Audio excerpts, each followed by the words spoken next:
মানুষে প্রায় এমন করে, উপায়হীন হয়ে বারবার ফিরে যায় অপ্রিয় জায়গাটাতে।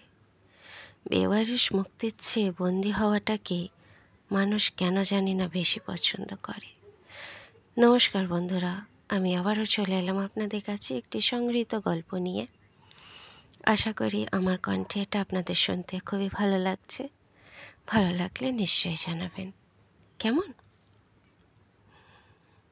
অন্যের কাছে গুড ভাইবস বজায় রাখার জন্যে মানুষ অনেক কিছু হারিয়ে ফেলে।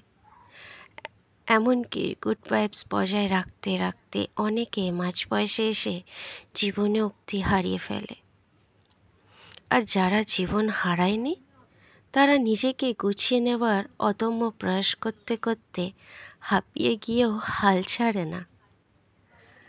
নিজের মধ্যে প্রচণ্ড পজিটিভিটি আনতে আনতে একটা সময় টের পাবেন আপনার চারপাশটা নেগেটিভিটিতে ভরে গেছে।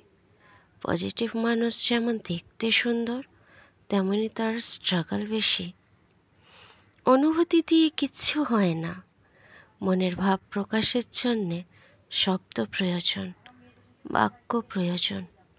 ছোটবেলার পড়া এই সহজ ব্যাকরণটা এইবারে আয়ত্ত করে নিন। ঝগড়াঝাটির স্কিলটা নিজে থেকেই কমিয়ে দিন। শব্দ বাক্যের ঘনঘটা কমে আসলে মন খারাপগুলো থিতিয়ে যায়। নিজের কাছে পরাজিত হয়ে আবার উঠে দাঁড়াতে পারলে দেখবেন এই উঠে দাঁড়ানোটা ভয়ঙ্কর শক্ত। এর মধ্যে ছিটে ফোটা বাড়তি ইমোশন থাকবে না। যেখানে আপনি গুরুত্ব পাচ্ছেন না সেখান থেকে চুপচাপ সরে আসুন। ঈগলের মতন সাহস করে সম্পর্কের সুতোগুলো এক এক করে নিজেই ছিঁড়ে ফেলুন। কোনো মেকি বাঁধন রাখবেন না। যে কাজটা করতে যাচ্ছেন তাতে সবচেয়ে বেশি কষ্ট পাবেন জেনেও করুন।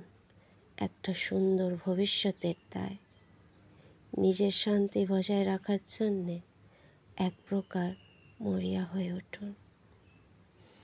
কারণ জীবনে এমন একটা সময় আসে নিজে কষ্ট পাবেন জানা সত্ত্বেও ডিসিশনটা নেওয়ার খুবই প্রয়োজন হয়ে ওঠে নিজের জন্যে, নিজের জীবনটার জন্যে। কি তাই না?